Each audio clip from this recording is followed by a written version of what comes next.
The Romance of a Legendary Hero. Oleh Sebuah Cerita. Bab 8.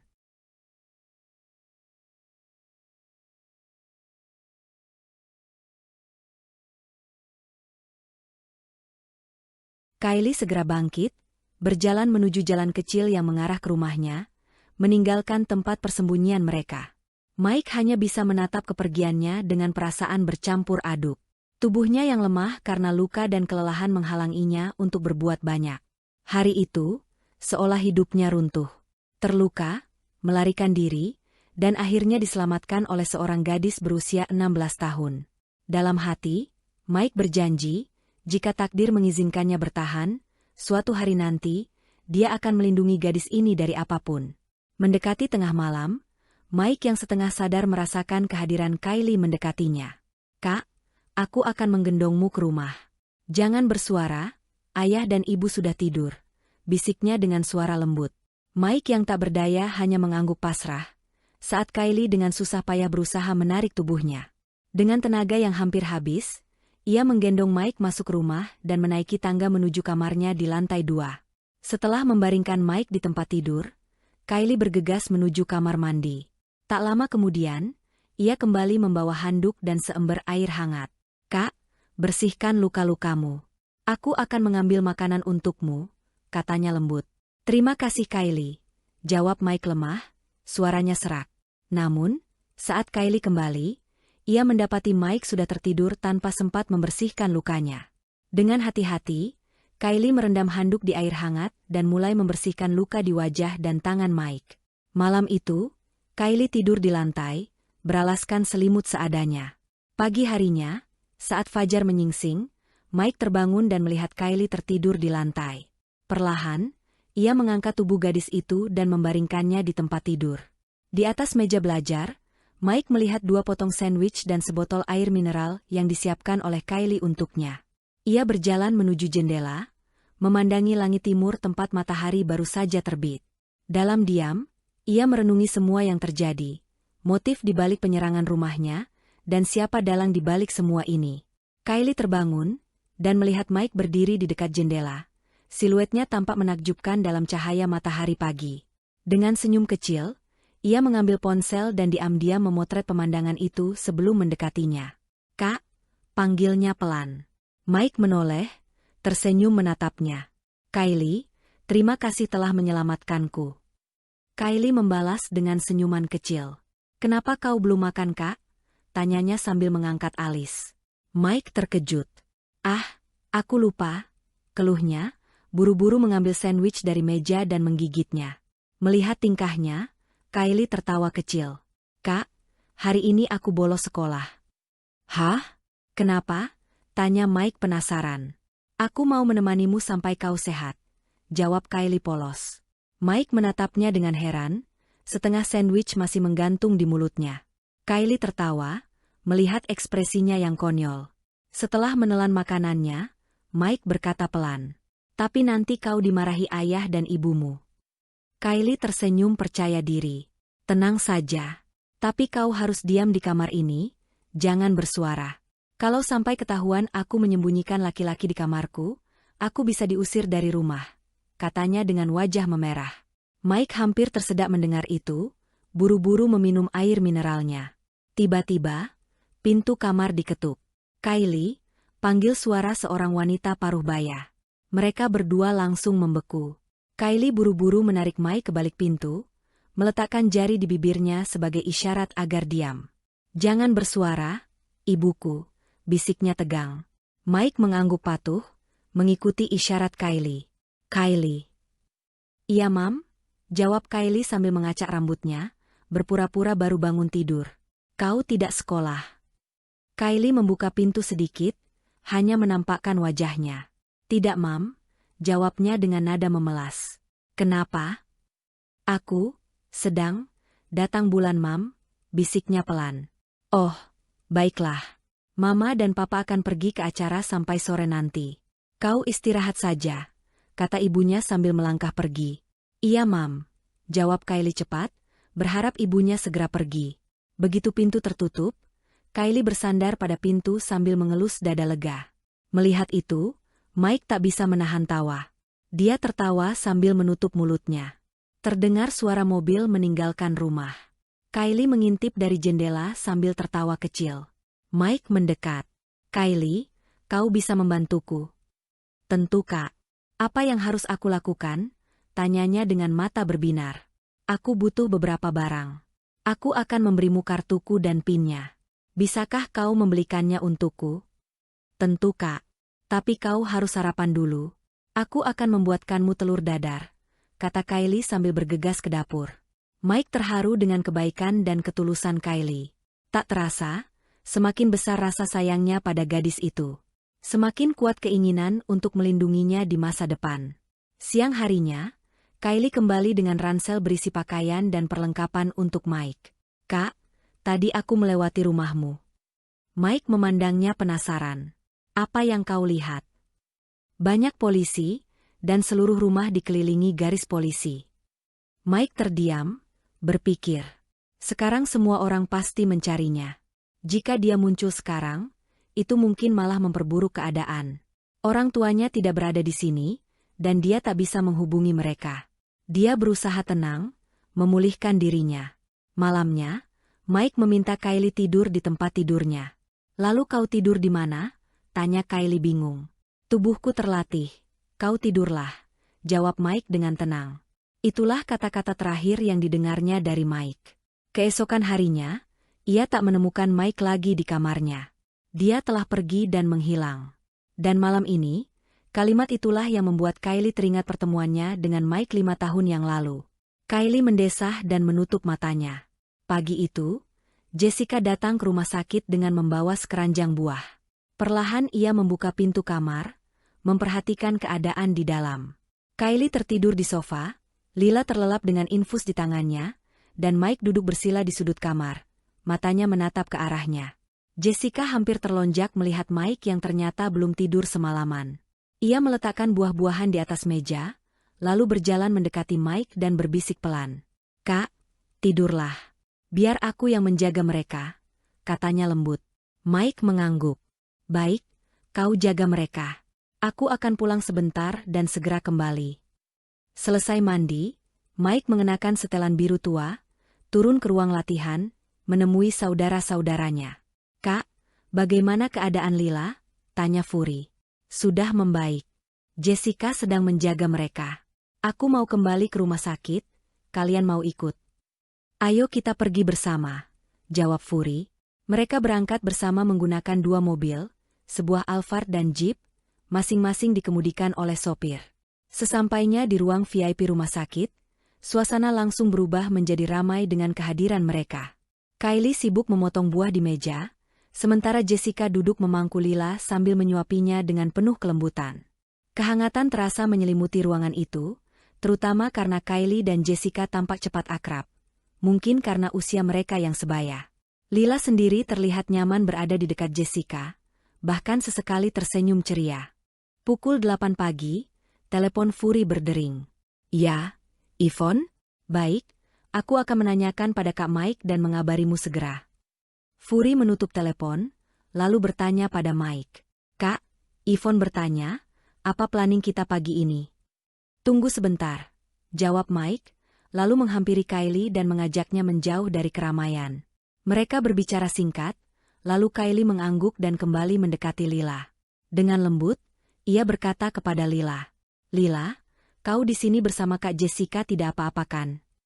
Lila yang masih disuapi oleh Jessica mengangkat wajahnya, menatap Kylie dengan mata polosnya. "Kakak mau kemana?" tanyanya dengan suara cadel. Semua yang berada di ruangan itu menghentikan aktivitas mereka dan menatap adegan itu dengan haru. "Kakak mau pergi ke panti sebentar," jawab Kylie dengan nada lembut. Lila mengangguk kecil, lalu berkata dengan senyum manis, "Ya Kak, aku selalu menunggu Kakak. Setiap siang untuk makan, setiap sore untuk pulang mandi, dan setiap pagi untuk bangun dan bermain denganku." Kylie terdiam sejenak, menahan air matanya. Lila melanjutkan dengan ceria, "Aku mau ditemani Kak Jessica. Kak Jessica cantik." Tawa kecil memenuhi ruangan, mencairkan suasana. Kylie mengelus lembut kepala Lila sebelum melangkah pergi. Semua yang ada di ruangan tersenyum mendengar kata-kata polos Lila. Kepolosan dan kehangatannya menyentuh hati mereka, mengingatkan betapa kontras kehidupan mereka dibandingkan dua sosok ini. Seorang gadis muda yang belum dewasa dan seorang anak kecil berusia 4 tahun yang harus bertahan hidup dalam kesulitan. Kehangatan kasih sayang di antara Kylie dan Lila begitu nyata. Kylie adalah gadis tangguh yang bekerja tanpa lelah. Pagi harinya ia sibuk di panti asuhan, sedangkan malamnya dihabiskan bekerja di swalayan. Waktu untuk tidur hampir tidak ada. Semua dilakukan demi memastikan kebutuhan dirinya dan Lila terpenuhi. Sementara itu, Lila, meski masih terlalu kecil, harus memahami keadaan mereka. Ia terbiasa ditinggalkan sendirian seharian, menanti sang kakak pulang membawa makanan mereka. Kehidupan mereka sungguh berat, tapi cinta di antara mereka membuat segalanya terasa ringan. Jessica yang melihat keadaan itu tidak mampu menahan air matanya. Ia memeluk Lila erat sambil terisak pelan, tanpa sepatah kata pun keluar dari bibirnya. Lila menoleh perlahan, memandang dengan mata beningnya, lalu mengusap lembut air mata di pipi Jessica dengan tangan kecilnya. "Kakak Jessica, tak boleh menangis," katanya polos. "Kakak boleh cerita ke Lila kalau kakak sedih." Kata-kata itu justru membuat air mata Jessica semakin deras. Ia menggigit bibir, berusaha menenangkan dirinya. "Kakak tidak sedih Lila. Kakak hanya sangat senang bisa menjaga Lila," jawabnya tersenyum sambil menghapus air matanya. "Oh, kakak mau jadi teman Lila?" tanya Lila polos, matanya berbinar. "Ya, tentu saja Lila," jawab Jessica cepat, lalu memeluk gadis kecil itu dengan erat. Suasana haru melingkupi ruangan. Bahkan Beast, yang dikenal berhati keras, tak mampu menahan air matanya. Ia teringat masa lalunya, perjuangan pahit yang ia lalui. Julien yang menyaksikan itu pun ikut terharu. Pikirannya melayang pada masa-masa sulit yang ia dan Beast hadapi, mereka pernah di posisi yang sama. Meski kisah mereka berbeda, perjuangan Kylie dan Lila membuat mereka merasa terhubung. Akhirnya Mike memecah keheningan. "Kalau begitu, Lila tetap di sini, ya? Ditemani Kak Jessica, dan yang lainnya." Kak Mike mau pergi sebentar bersama Kak Kylie. Lila mengangguk kecil. "Iya Kak, aku tunggu Kakak." Mike meraih tangan Kylie, mengajaknya keluar. Fury mengikuti mereka dari belakang. Mereka pergi menuju rumah Kylie untuk bersiap menghadiri sebuah pertemuan resmi. Di rumah, Kylie tampak kebingungan. Ia menghela napas panjang sambil membuka lemari yang hampir kosong. Dengan suara pelan, ia bergumam, "Aku bahkan tidak punya pakaian yang pantas untuk pertemuan formal seperti ini." Tanpa disadari, Mike mendengar ucapannya. "Ada apa, Kylie?" tanyanya lembut. Wajah Kylie memerah. Ia merasa malu dengan keadaannya. "Kak, aku tidak punya pakaian formal lagi," jawabnya sambil menunduk. Mike mendekat dan memeluknya. Dia berbisik pelan. "Kau berdandanlah dulu. Kita bisa mampir ke butik untuk membeli pakaian yang cocok untukmu."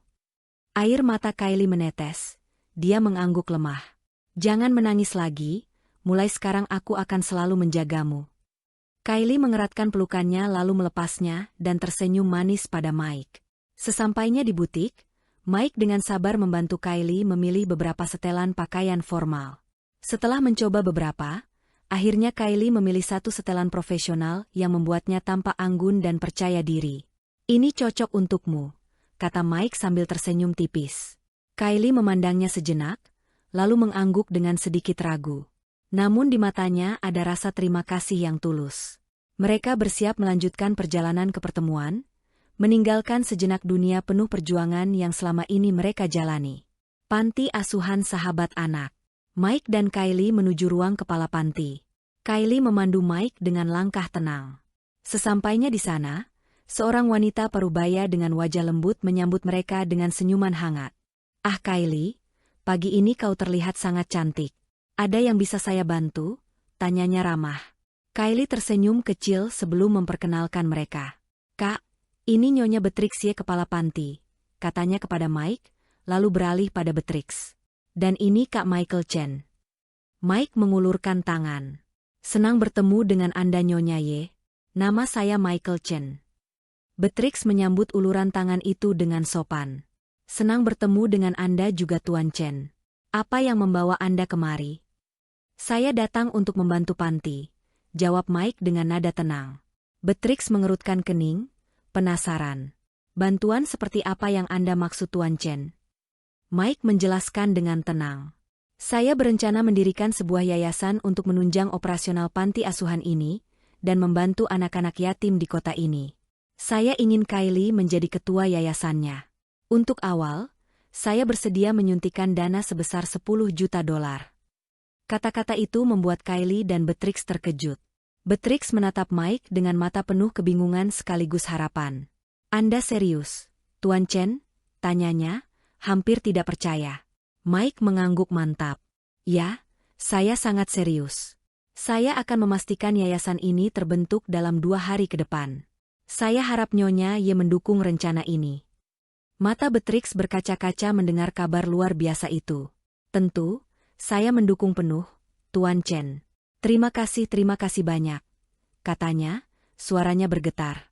Kylie menatap Mike dengan campuran rasa kagum dan haru. Dia sama sekali tidak menyangka hal sebesar ini akan terjadi. Karena Nyonya Ye sudah setuju, kami akan pamit dulu. Masih ada beberapa hal yang perlu kami selesaikan, ujar Mike sebelum meninggalkan ruangan bersama Kylie. Di perjalanan, Fury menelepon Yvonne untuk menanyakan lokasinya. Mereka pun bergegas menuju tempat Yvonne untuk menjemputnya. Di dalam mobil, Kylie akhirnya tak bisa lagi menahan rasa ingin tahunya. Kak Mike, apa kakak serius soal yayasan itu? Tanyanya hati-hati. Mike menoleh padanya dan tersenyum. Tentu saja. Dan sekarang aku sedang memikirkan gedung yang cocok untuk kantor perusahaan sekaligus kantor yayasan. Kylie terdiam sejenak. Matanya mulai berkaca-kaca, dengan suara nyaris berbisik saat berkata, Kak, kau seperti malaikat dalam hidupku. Mike menatapnya dengan penuh kasih. Ia tahu betapa berat beban yang selama ini dipikul Kylie. Mulai sekarang, kau tak perlu khawatir. Kau akan selalu di dekatku, dan aku akan menjagamu, katanya dengan suara lembut. Kylie tidak bisa menahan perasaannya lagi. Dia memeluk Mike erat, air mata mengalir di pipinya. Tapi kali ini, itu adalah air mata kebahagiaan. Beberapa saat kemudian, mereka tiba di depan bank tempat Yvonne bekerja.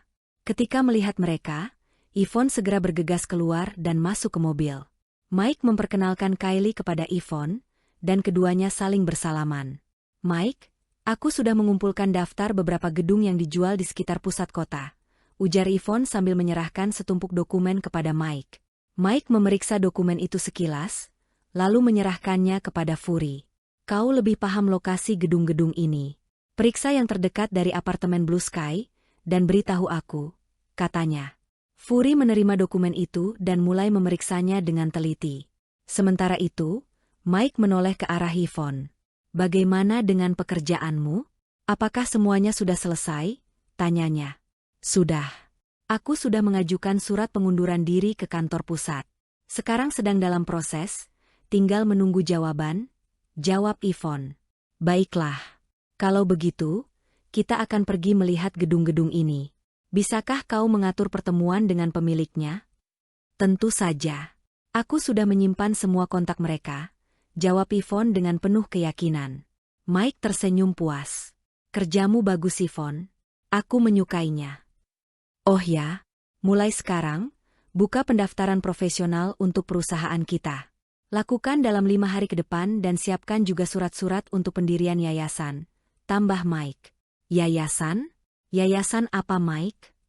Yvonne bertanya dengan penasaran. Yayasan amal untuk panti asuhan, dengan Kylie sebagai pimpinannya. Aku ingin semuanya selesai dalam 2 hari, jelas Mike. Yvonne mengangguk. Baik, aku akan mengurusnya, katanya sambil melirik Kylie dengan senyuman kecil. Fury yang sedang memeriksa dokumen berkata, Kak, gedung 30 lantai ini sepertinya cocok untuk kantornya, ujarnya sambil menyerahkan sebuah dokumen kepada Mike.